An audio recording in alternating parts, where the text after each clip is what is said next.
After barely a month at the cinemas, a new film, Everybody Loves Jenifa, has emerged Nigeria's biggest box office film of all time. The film was grossed nearly 1.5 billion naira from cinemas in Nigeria and is enjoying theatrical release in 30 other countries of the world. Well, we're now being joined for a conversation around all that by Moses Babatope. He's the CEO of the Nile Group and the brain behind the global success story of Everybody Loves Jenifa. We're going to focus on the Naira and Kobo, pounds and dollars behind the huge figures from Nollywood's top earning films at the box office during this past holiday season. He will also touch on cinema's contribution to the country's GDP and what his Nile Group is doing to put other Nigerian films on the world map. Good morning and welcome to the show. Good morning. Good Thanks morning. for having me, and Happy New Year to you. Happy New Year to you too. Good morning. Happy New Year to you. You entered the new year with dollars and pounds. I love this. Congratulations on, this is a success. Jenifa is such a, Funke Akindele is such a formidable, she's Jenifa, such a formidable force, in the movie industry, but one cannot underestimate all the things that go on, behind the scenes. What do you think are the key factors behind a film's, not just national or local success, but international success as well? Thanks for having me here.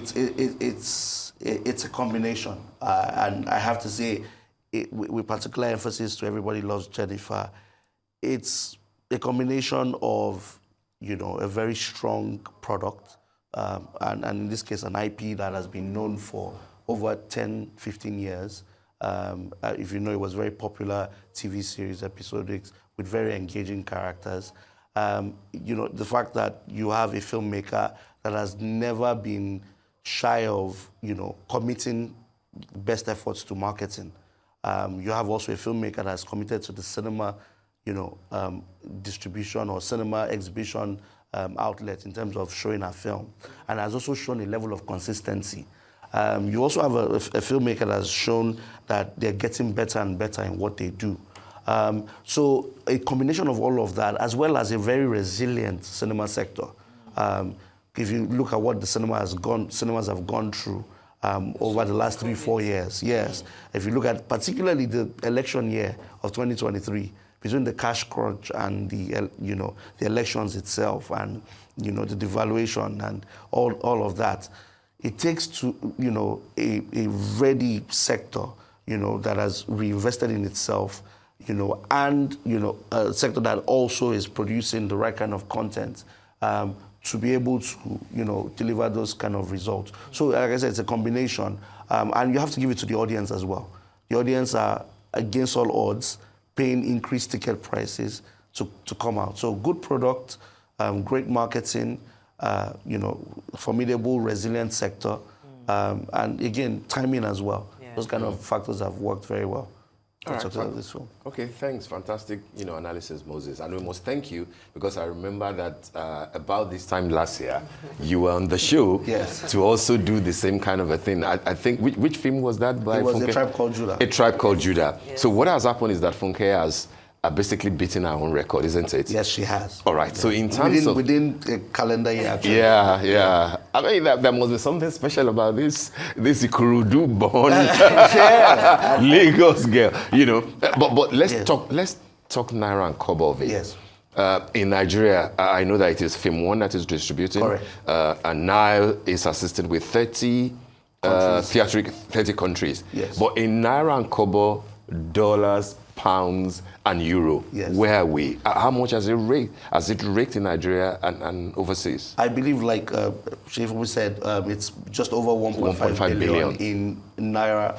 And Naira accounts for Nigeria, Ghana, and Liberia. Okay. Nigeria is easily 92 to 95% of that number. Okay. So typically you address it as a Nigerian number because of the overwhelming Nigerian contribution. In the 30 other countries, and a number of them are still being released as we speak. So, for example, in Finland, we're releasing on the 24th. In Finland? Yeah, we're going to Finland. Wow. And very interesting, we have 2 screenings in Finland on the 24th and the 27th. In Italy, we have in 4 cities. that's coming. So we've tried a various range of distribution mechanics, if you like. Yes, it's still theatrical, but rather than maybe going the 1 week guaranteed, because some of these countries are not where you think you have the large enough diaspora, you go with screening performances, and once the film does well, they keep it longer, they give you more shows. So in terms of pounds, dollars, euros, as you've called it, the main territories have been the United Kingdom, and Ireland has come in very, very strong. The US and Canada very, very strong as well. It's showing in the US and Canada as we speak? It's showing in the US and Canada as we speak. It's showing in the UK. It's showing in Ireland.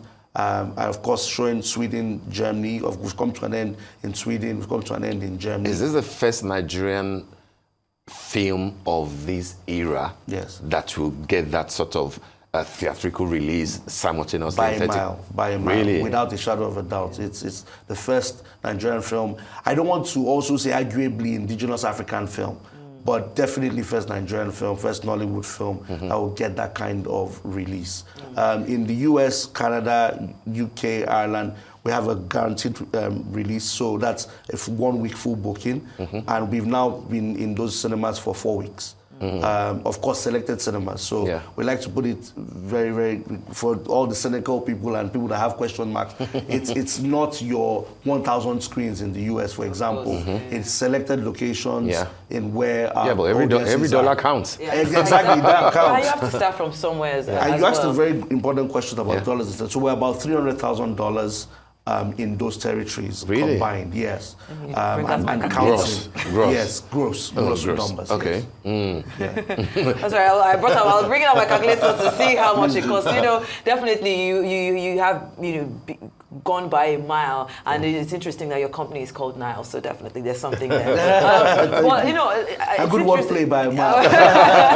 So let's touch on, because you mentioned certain places that originally you wouldn't think that Nigerian films would do there, like Sweden, like Germany. So are we seeing Finland. like Finland, for example? So are you seeing more Nigerians showing up to watch this movie, or is it a mix of Nigerians in the diaspora, Africans, and then I guess other natives who are interested in seeing or watching the Nigerian story? I wonder if you have stats on that. It's just like you had the answer to the question. It's just that mix. So we're seeing primarily the Nigerian diaspora in those markets, Africans or sub-Saharan African diaspora, and natives of those countries that have interest in what we call world cinema. Exactly. And who might be curious about this film that everybody's talking about. In Sweden, for example, we had curiosity by the national broadcaster who reached out to just find out. For them, they were fascinated. And Sweden is quite open to a lot of international product.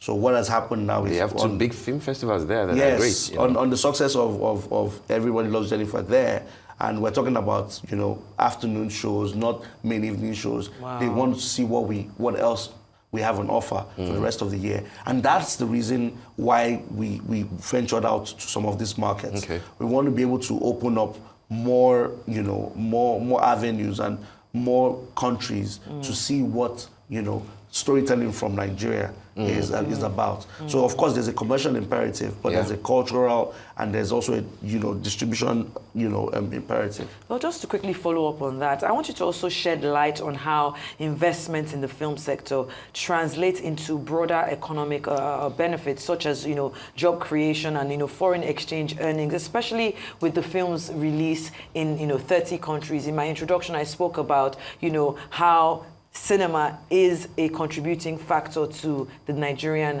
GDP. So can you touch on that a bit, please? I mean, we've just seen it for ourselves, and whilst we cannot take away from the amazing performance Funke Akindele's Everybody Loves Jenifa has done, there are 3 other big competitors as well in that window. In Tony Abraham's Alakada, and Badam Bougie, in AY's The Waiter, in Messiah Igbe's Thin Line, and there are even a few other films like A One Night Guest. And why I'm touching on all of this is, you just look at the ecosystem of people that are writing on these films, people that are set designers, people that are actors and actresses, people that are editors, and then you take away from that to all those people that are buying tickets. What's it called? Everybody Loves Jenifa has sold over 300,000 tickets and counting. For 300,000? Over 300,000 tickets and counting. Yeah, because somebody was giving an analysis that for Everybody Loves Jenifa to make, I think $1 billion, if tickets were at 5,000 or something like that, you needed to sell 200,000. Correct. Now that he has done 300,000, so I mean that's huge, isn't it? That's huge, and it's for still me, selling. And I think we shouldn't isolate from the tough economic reality we have out there, which is that very strong inflationary winds, everything just working against businesses. Let's not forget that there were strong entertainment options for people to choose from. There was traffic issues, cost of energy, all of that. There's enough reason for people to sit down at home and do something different. But people have voted and said they want to consume entertainment in a shared and communal way. And and for me, what's happening is there's transfer of wealth from people that want to go see it to these businesses. These businesses are paying salaries to people working. Those people are paying taxes. So one way or the other, the economy is the better for it. Another thing that's happening is we're also formalizing creativity. We're showing that creativity can be demanded. Creativity can make money, as we've shown that locally and internationally. And one of the things we're documenting very well is to kind of show a roadmap from inception to execution to exhibition. That this does make money, and that there's data to really back it. And for me, that's what's exciting. Because a lot of times when the sector is being looked at externally, people don't quite see what it takes and don't quite see how the value is created and how the value returns. And I'm happy that year after year we keep talking about record numbers, keep talking about progress being made. There's an avalanche of questions in my head. We could do this for 1 hour, honestly. but let's take a couple. All the 4 films that you mentioned, Everybody Loves Jenifa, Tony Abrams, A-Wise, Messia Igbe's, they will have raked in total more than 2 billion naira, isn't it? Correct. In December. So that shows to me that this is a productive ecosystem. That money is coming out. But 2 things will be. There is a report, I believe, from CN they are called, Cinema Owners Association or something like that. That the number of people who have come out this December is still kinder lower to the number of people who came out a few years ago, even though those who came out this time around are paying more. So the question would be, is that progress? Then secondly, the 4 films that you have mentioned, there were issues of complaints and infighting, allegations of one film being favored by cinema houses over the others, allegations of were those tickets actually purchased by people or were they donations and things like that. So much so that, one of the most influential film groups in Nigeria, which I'm sure you are aware of, is asking for an audit. Do you think that there could be manipulations in how some films do better than the others? Thank you for those questions, very penetrative questions. I will start with the first one, and just to kind of put it again into context and without, one has to really highlight the success of December 2024. 2.8 billion was the number generated, 538,000 admissions in December 2024. Wow. 1.6 billion of those were Nollywood, books. Movies. I think 1.6 or 1.7 of those was Nollywood movies. 60% or 61% was Nollywood movies. And for me, that's for any indicator is success. Again, and when you then kind of compare to years ago, we're talking 2018, 2019, when we peaked. And for me, it was peaking. and I call it peaking because pandemic afterwards kind of reset everything. Yeah. As with every sector, the airline sector will tell you they're still, everybody's still a shadow of what it was in 2018, 2019. And so, you know, when you just look at everything that has had to go through and then add the component of streaming, which we don't like to see as a subtractionary element, but it has become a competitive element, you know, in our sector. You just have to say we've made progress, and that people could hold back their nairas and kobo, but they've decided to come. So I'd like to think that, you know, we've made progress, and what we've seen in December, I like to think that hopefully we can continue to keep that momentum. I like to think that we've learned some lessons, that even as we have other options to consume filmed entertainment, we're going to keep cinema going and keep cinema thriving. The second point or question you ask around can numbers be manipulated? Is there favoritism in the box office? I think for me, it's easy to be sensationalist about a lot of these things that happen. And you know, the art form of filmmaking, particularly when you get it out there to audiences, can become very emotional. Especially when, you know, you're there in the arena, and I have to call it arena because it's very competitive. It's a battlefield of some sort. Yes, you have these 2-3 weeks that people are out and they really want to see films, and you know, which ones do they want to see? I can imagine that there'll be skirmishes. It will be an exception. It won't be the norm that, you know, films are favored more than the other. Especially if you have a fairly consistent winner. Exactly. And you're going in and you kind of already know, like, there's momentum with a particular brand, you know, that's well known. So that's why for me, you know, there's no wind assistance, you know, for this winner. I just found some of the concerns, like, I found it kind of laughable because I'm like, come on, the year before and the year before that. And in 4 years, one person has amassed over 3 billion, you know, in this particular window, and has shown this level of consistency and has always upped the bar and the ante in terms of marketing.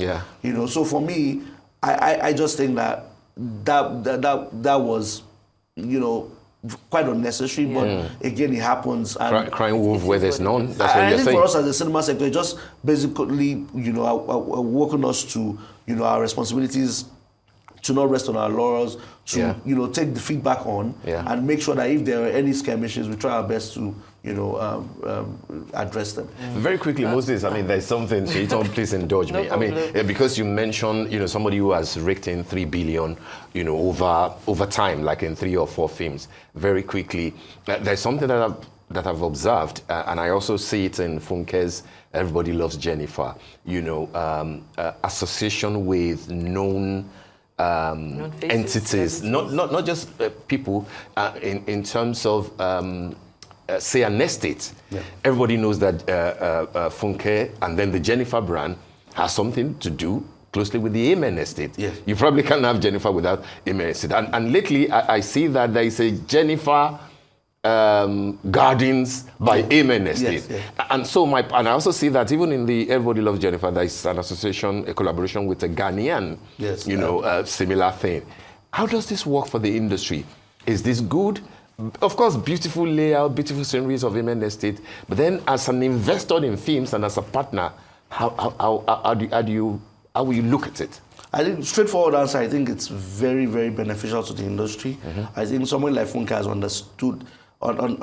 understands, you know, the studio system where you are presenting your own, your film IP, your creativity as, you know, an entity that can be partnered with, and has shown that it's so valuable that if partnered with, you can also earn some value from. And I think that this is the way we want to be positioning, you know, creative work. Absolutely. If you look at the likes of Barbie, for example, how many, you know, year franchise that came back, I was the, you know, phenomenon of 2023. You know, so Jenifa is as iconic in our own market. Ecosystem, yeah. And you have other, big franchises as well. AY has created one with Akpos. That's true. And if we also forget that he did a lot of that across countries. Going from South Africa to Atlanta to all of these places. So I think that it's really, really good for the institutionalization of our industry, to show that we have strong IP that people can leverage against or partner with. Yeah. And, if you play your game right, like Afunke has smartly done, you can use that to, subsidize costs. Well, I feel like she needs to be studied. She needs to take she marketing does, classes and all. absolutely. But thank you so much. Yeah. I hope we don't wait till January 2026 to have you back in the studio with us talking about your next blockbuster. Well, we've enjoyed and this. And congrats on the Nile group, by the way. You left, what's it called? Film House Group. Film House Group. That was a bit, now, unexpected. Taking cinema by the mile.